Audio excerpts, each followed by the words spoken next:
Mon père a soudainement appelé. Où es-tu maintenant? J'étais chez mes beaux-parents pour la fête d'anniversaire de ma femme. Chez mes beaux-parents, toute la famille est là, ai-je dit. Écoute, prends ta fille et sors de là maintenant. J'ai demandé, pourquoi? Il a répondu, fais-le, c'est tout. Ne pose pas de questions. Sa voix ne ressemblait à rien de ce que j'avais entendu auparavant. J'ai attrapé ma fille et j'ai couru hors de la maison. Ce qui arriva ensuite fut bouleversant. Chapitre 1. L'appel. La fête battait son plein. Les rires fusaient de la salle à manger. Les verres s'entrechoquaient. Et le riche arôme de l'agneau rôti et du naan beurré emplissait l'air. La famille de ma femme adorait les célébrations bruyantes, et ce soir ne faisait pas exception. Son anniversaire était un prétexte pour réunir tout le monde, cousins compris, sous le même toit. J'étais près de la cuisine, en équilibre avec une assiette de gâteau pour ma fille, quand mon téléphone a vibré dans ma poche. Papa. J'ai failli ne pas répondre.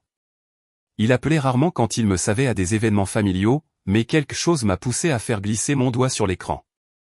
Salut, papa. Sa voix était sèche, urgente. Où es-tu maintenant? Chez mes beaux-parents, dis-je en jetant un coup d'œil à la salle à manger bondée. Toute la famille est là. Pourquoi? Il a pris une inspiration qui ressemblait plus à un avertissement qu'à une pause. Écoute, prends ta fille et sors de là maintenant. Je me suis figé. Quoi? Pourquoi? Fais-le, c'est tout. Ne pose pas de questions. Sa voix s'est brisée, non pas de faiblesse, mais d'une tension que je ne lui avais jamais entendue auparavant. Je n'ai pas discuté. J'ai posé l'assiette, j'ai traversé la pièce et j'ai trouvé ma fille en train de jouer avec ses cousins. Viens, ma chérie. Ai-je murmuré, forçant le calme dans ma voix. On va faire un tour en voiture. Derrière moi, ma femme a appelé. Où est-ce que tu vas? On n'a même pas encore allumé les bougies. Je n'ai pas répondu. Le ton de mon père résonnait encore dans mes oreilles. L'air frais de la nuit caressa mon visage alors que j'attachais ma fille dans son siège auto. Mon cœur cognait fort maintenant, mon esprit passant en revue une douzaine de scénarios. J'ai quitté le trottoir et j'ai recomposé son numéro. Papa, je suis dehors. Dis-moi ce qui se passe. Ce qu'il a dit ensuite m'a fait serrer le volant jusqu'à en avoir les jointures blanches. Chapitre 2. L'avertissement. La voix de papa est sortie du haut-parleur, basse mais pressante. Va dans un lieu public, une station-service, une place animée, n'importe où il y a du monde. Ne rentre pas à la maison. Ne va pas chez moi, et ne fais pas demi-tour. J'ai regardé dans le rétroviseur. Ma fille observait les lampadaires défiler en fredonnant. Papa, tu me fais peur. Qu'est-ce qui se passe? Il a expiré comme s'il avait retenu son souffle pendant des heures. Je viens de raccrocher avec un ami dans les forces de l'ordre. Il monte un dossier depuis des mois contre tes beaux-parents, et c'est grave. Fraude, blanchiment d'argent, et peut-être pire. Ma prise sur le volant s'est resserrée. Qu'est-ce que ça a à voir avec moi? Ils essaient de t'impliquer. Le nom de ta femme est partout sur certains comptes, et sur le papier, tu es impliqué, que tu le saches ou non. Mon ami a dit. Si tu étais dans cette maison quand ils sont intervenus, tu pourrais tomber avec eux. J'ai dégluti difficilement. Les rires et les bavardages de tout à l'heure résonnaient dans ma tête, ressemblant soudain plus à la scène qu'à une célébration. Alors, c'était prévu de m'utiliser comme bouc émissaire. La pause de mon père fut toute la confirmation dont j'avais besoin. Mets-toi en sécurité. Je te rejoins dans 20 minutes. On doit se parler en personne, et je te dirai tout. J'ai tourné sur un boulevard bien éclairé, mais dans le rétroviseur, un SUV noir est apparu, réduisant rapidement la distance. Le même SUV que j'avais vu garé dans la rue de mes beaux-parents en arrivant, et il n'était pas en train de me dépasser. Chapitre 3. La poursuite. Le SUV s'est rapproché rapidement, ses phares éblouissant dans mon rétroviseur comme un prédateur fixant sa proie. Papa, dis-je dans le haut-parleur, en gardant la voix basse pour que ma fille n'entende pas la peur qui la sous-tendait. Je crois que quelqu'un me suit. À quelle distance? Trop près, ai-je marmonné en changeant de voix. Le SUV a imité mon mouvement. Écoute attentivement, dit papa, son ton soudainement sec et tactique. N'accélère pas. Ça attirerait l'attention de la police. continue juste d'avancer vers un endroit fréquenté. Prends des virages que toi seul connaîtrais, fais-les travailler pour te suivre. J'ai mis mon clignotant à droite, puis au dernier moment, j'ai viré à gauche dans une rue latérale. Le SUV a suivi sans hésitation. Mon cœur s'est emballé. « Papa, pourquoi on prend un autre chemin ?» demanda ma fille depuis l'arrière, sa voix fluette. J'ai forcé un sourire dans mon ton. « On prend juste le chemin amusant, ma chérie. » C'est un petit jeu, mais à l'intérieur, je balayais du regard chaque vitrine, chaque lumière, cherchant une issue de secours. À environ 1 kilomètre, j'ai repéré le Salut, une station-service ouverte 24h24, vivement éclairée, avec un flux constant de clients. J'y suis entré brusquement, m'arrêtant juste sous les caméras de sécurité et les néons. Le SUV a ralenti en passant devant l'entrée. Un instant, j'ai cru qu'ils allaient entrer, mais il a continué sa route, disparaissant dans l'obscurité. J'ai expiré pour la première fois depuis des minutes. « Bien, » dit papa quand je lui ai raconté. « Reste là. J'arrive bientôt. Et quand j'arriverai, tu vas entendre quelque chose qui changera à jamais la façon dont tu vois la famille de ta femme. » Chapitre 4. La vérité. 10 minutes plus tard, le camion de papa est entré dans la station-service, ses phares perçant la lueur fluorescente. Il est sorti rapidement, balayant le parking du regard avant d'ouvrir ma portière passager. « Déplace ta voiture là-bas, sous les caméras, » dit-il en montrant une place plus proche de l'entrée principale. Sa voix était toujours tendue, mais il y avait maintenant une précision contrôlée, comme celle d'un homme qui avait traversé des situations où un faux pas coûtait tout. Une fois ma fille solidement attachée sur sa banquette arrière, papa se tourna vers moi. Il ne faisait pas que la fête ce soir, commença-t-il. Il serrait les rangs. Mon ami de la brigade financière m'a dit que les mandats sont signés. Ils vont perquisitionner la maison de tes beaux-parents ce soir. Plusieurs agences, et le nom de ta femme est partout dans les documents. Je le fixais. Mais je n'ai rien à voir avec tout ça. Ça n'a pas d'importance s'ils peuvent faire croire le contraire, dit-il fermement. Et crois-moi, ils te montaient un coup. Les comptes qu'ils ont utilisés, beaucoup sont des comptes joints de non seulement. Elle a déplacé de l'argent, et la piste mène à toi. Les mots s'installèrent en moi comme de l'eau glacée dans ma poitrine. Papa se pencha plus près. Si tu étais resté là, ils auraient pu placer quelque chose. De l'argent, des documents, même des appareils pour te faire passer pour un participant actif. Tu serais en cellule de garde à vue en ce moment pendant qu'ils démolissent ta vie. J'ai pensé à l'étrange distraction de ma femme pendant la fête. La façon dont son père avait été presque trop amical, remplissant mon verre. Comme par un signal, des sirènes retentirent faiblement au loin. Mon père jeta un coup d'œil dans cette direction. « C'est eux, » dit-il. « Ils interviennent maintenant. » J'ai regardé ma fille sur la banquette arrière, endormie, en sécurité, complètement inconsciente de la catastrophe que nous venions d'éviter de justesse, et j'ai su que ce n'était pas fini. Chapitre 5. La perquisition. Les sirènes devinrent plus fortes, puis se turent brusquement, remplacées par le bruit sourd et distant de portières de voitures claquant et par des ordres aboyés sèchement. Du coin le plus éloigné du parking de la station-service, je pouvais voir le faible scintillement du rouge et du bleu se reflétant dans le ciel, en direction du quartier de mes beaux-parents. Les yeux de mon père ne quittaient pas cette lueur. Ils encerclent la maison maintenant, dit-il doucement, presque pour lui-même. J'imaginais la scène. Des officiers en tenue tactique se déversant sur la pelouse manucurée, leurs bottes crissant sur le chemin de gravier. La porte d'entrée s'ouvrirait sous le poids d'un bélier. Et en quelques secondes, le salon, celui-là même qui était rempli de rire et de champagne quelques minutes plus tôt, se transformerait en une tempête d'ordre et de pas pressés. J'ai appelé un ami qui habitait 2 rues plus loin. Il a répondu à la 2e sonnerie, la voix tremblante.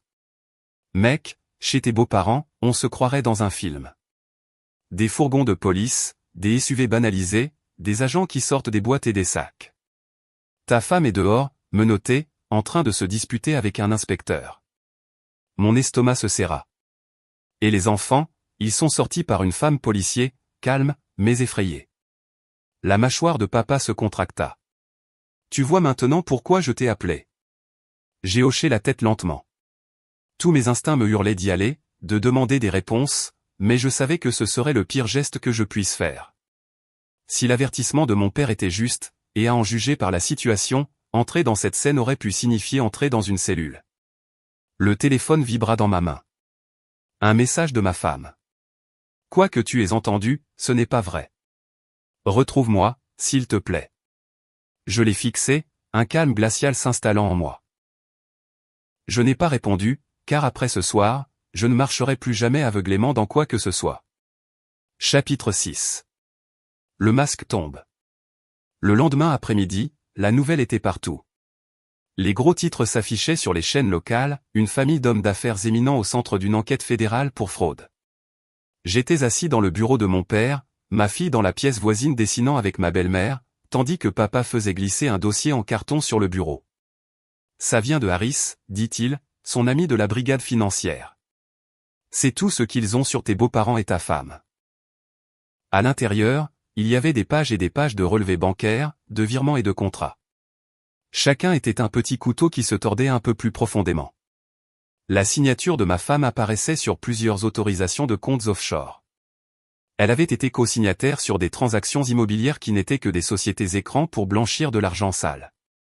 Un onglet du dossier était intitulé « Piéget ». À l'intérieur, j'ai trouvé quelque chose qui m'a glacé le sang. Des accords de prêt falsifiés et de fausses factures de conseil, tous à mon nom, me liant tous directement au réseau de blanchiment. Si la perquisition avait eu lieu avec moi sur place, ils auraient pu prétendre que j'avais été complice depuis le début. Ils allaient te faire porter le chapeau dès que l'enquête se serait trop approchée, dit papa d'un air sombre. Faire de toi le bouc émissaire pendant qu'il disparaissait avec tout ce qu'il pouvait sauver. Une vague de trahison me frappa plus fort que la peur ne l'avait jamais fait. Ce n'était pas seulement de la cupidité. C'était planifié, calculé.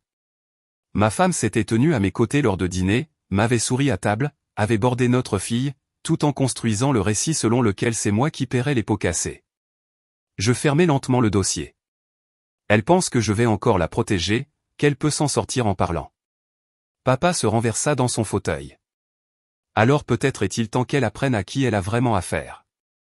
Et à ce moment-là, j'ai su que je ne me contenterai pas de me défendre. Je m'assurerai qu'elle n'ait plus jamais l'occasion de faire une chose pareille à qui que ce soit. Chapitre 7. Préparer le terrain. Le lendemain matin, j'étais dans le bureau de Harris avant même que le café dans sa tasse n'ait refroidi. Nous avons tout revu. Chaque signature, chaque facture falsifiée, chaque compte offshore portant mon nom sans mon consentement. C'est suffisant pour te disculper, dit Harris en tapotant la pile de preuves. Mais si tu penses aller plus loin, nous devons nous assurer que tout est blindé. Elle va se battre pour sa réputation aussi fort qu'elle s'est battue pour détruire la tienne. J'ai hoché la tête. Alors on va rendre ça si hermétique que le combat ne commencera même pas. Première étape, la défense publique. Harris a arrangé pour que je fasse une déclaration officielle par l'intermédiaire du bureau du procureur, précisant que je coopérais pleinement et que j'avais joué un rôle déterminant dans la découverte du complot. C'était sec, formel et parfait. Ça me présentait comme le lanceur d'alerte, pas le suspect. Deuxième étape, le levier civil. Marc, mon avocat, a déposé une action civile préventive en dommages et intérêts contre ma femme, invoquant la fraude, l'usurpation d'identité et l'infliction intentionnelle de détresse émotionnelle. Cette manœuvre a gelé tous les actifs auxquels elle avait encore accès en attendant le procès. Troisième étape, la preuve sociale. Discrètement, j'ai laissé certains amis communs, ceux qu'elle ne soupçonnerait jamais d'être de mon côté, découvrir des bribes de vérité. Les documents du tribunal étaient désormais publics, et il n'a pas fallu longtemps pour que les bonnes captures d'écran commencent à circuler dans les conversations de groupe. Son image soigneusement construite a commencé à s'effriter sans que je dise un mot. Pendant tout ce temps, je ne l'ai pas contactée une seule fois. Pas un SMS, pas un appel. Si elle voulait me parler, elle devait passer par mon avocat. Et à ce moment-là, chaque conversation serait enregistrée. À la fin de la semaine, ces messages étaient passés de la défensive « Tu ne connais pas toute l'histoire » au désespoir « S'il te plaît, pouvons-nous nous voir ?» Mais sa version ne m'intéressait plus. Le piège était tendu. Il ne me restait plus qu'à la laisser y entrer. Chapitre 8. La confrontation. C'est arrivé un mardi après-midi. Je venais de quitter une réunion avec mon avocat quand je l'ai vu debout près de ma voiture sur le parking, les bras croisés, des lunettes de soleil cachant la majeure partie de son visage. « Daniel » dit-elle au moment où je m'approchais, sa voix tendue mais essayant d'être douce. Nous devons parler seuls. Je me suis arrêté à une bonne distance de 2 mètres. Tu connais les règles. Tout ce que tu as à dire passe par Marc. Elle a jeté un coup d'œil autour d'elle, baissant la voix. Ce n'est pas à propos de l'affaire. C'est personnel. Tu dois me croire. Je ne voulais pas que les choses aillent si loin. Je n'ai rien dit, laissant le silence s'étirer jusqu'à ce qu'elle commence à tripoter la lanière de son sac à main. Finalement, elle a lâché le morceau. Ils allaient me faire tomber aussi. J'ai pensé que si je jouais le jeu, je serais en sécurité. Mais quand tu es parti cette nuit-là, ils se sont retournés contre moi. J'ai besoin de ton aide, Daniel. J'ai failli rire, non pas que ce soit drôle, mais à cause de l'audace pure. Tu m'as piégé pour que je porte le chapeau pour des crimes dont tu avais connaissance, et maintenant tu veux que je te sauve. Sa mâchoire se serra. Si tu ne le fais pas, je pourrais leur dire des choses qui te donneraient une mauvaise image aussi. Je me suis approché, juste assez pour qu'elle puisse voir le calme dans mes yeux. Tu veux dire les choses qu'ils savent déjà? Les choses que Harris et le bureau du procureur ont documentées, horodatées et directement liées à toi. Son visage est devenu blême. J'ai sorti une feuille de papier pliée de ma veste et je la lui ai tendue. C'est l'avis de ma poursuite civile contre toi. Fraude, usurpation d'identité et dommages et intérêts. Tu recevras le dossier complet de mon avocat d'ici vendredi. Elle le fixa comme s'il lui brûlait les doigts. Tu ne peux pas faire ça. Je peux, dis-je en me détournant. Et contrairement à toi, je ne bluffe pas. Quand j'ai atteint ma voiture, elle était toujours là, debout. Pas la femme arrogante qui m'avait dit un jour que je n'avais pas le choix, mais quelqu'un qui venait de réaliser que toutes les portes qu'elle pensait contrôler venaient de lui être claquées au nez. Et je n'avais même pas encore commencé la phase finale. Chapitre 9. Le coup de grâce. 2 mois plus tard, la phase finale s'est mise en place comme sur des roulettes. Le dossier du procureur contre mes beaux-parents était en béton, et ma poursuite civile contre ma femme avançait sans accroc. Mais je voulais m'assurer que sa réputation, celle qu'elle avait bâtie sur la manipulation et les mensonges, soit irréparable. C'est alors que Harris a appelé. La presse demande la publication des preuves non confidentielles dans ton affaire. Si tu donnes ton accord, le tribunal peut publier les documents. Je n'ai pas hésité. Fais-le. En quelques jours, les chaînes d'information locales ont publié titre après titre, des documents judiciaires révèlent l'ampleur du complot de fraude et la tentative de piéger le mari. Ils ont imprimé des extraits de ses emails, les contrats falsifiés, le plus accablant, ses propres mots discutant de la façon dont elle le ferait passer pour inapte à la garde. Les réseaux sociaux l'ont démoli. D'anciens amis ont publié des histoires à peine voilées sur les gens qui utilisent leurs propres enfants comme monnaie d'échange. Les photos qu'elle affichait autrefois de vacances somptueuses et de cadeaux coûteux sont devenues des preuves de gains mal acquis. Financièrement, elle était acculée.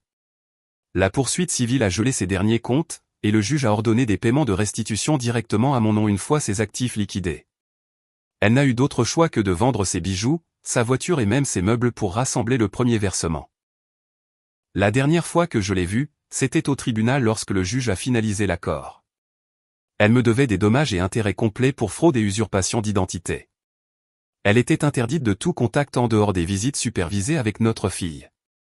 Elle était légalement tenue de publier une rétractation publique de ses accusations. En quittant le palais de justice, elle n'a pas voulu me regarder. Pas par honte, je ne pense pas qu'elle en soit capable, mais parce qu'elle savait qu'il n'y avait plus rien à jouer. Mon père attendait dehors, appuyé contre son camion. Quand je me suis approché, il m'a frappé sur l'épaule. Je te l'avais dit, dit-il avec un léger sourire. Parfois, la meilleure vengeance est simplement de s'assurer que la vérité est plus forte que leurs mensonges. J'ai regardé ma fille, riant avec ma belle-mère sur le trottoir, et j'ai réalisé qu'il avait raison. La vérité m'avait libéré et ne lui avait laissé que les décombres qu'elle avait elle-même créés.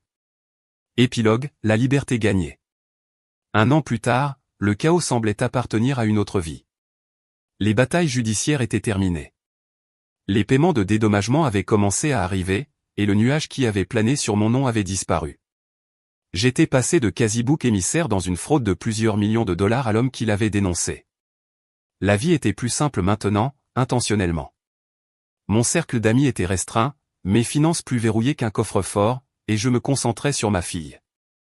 Elle s'épanouissait, de meilleures notes, plus d'amis, un rire qui revenait facilement.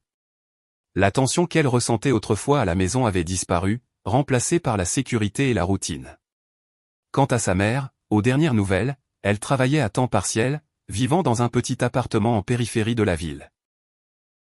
La rétractation publique qu'on lui avait ordonné de publier restait en ligne, son nom à jamais lié à l'affaire. Ses anciens amis l'évitaient, et la vie glamour qu'elle avait étalée n'était qu'un souvenir qu'elle ne pouvait ressusciter. Un soir, alors que je regardais le coucher de soleil depuis ma terrasse, mon père m'a rejoint avec 2 tasses de café.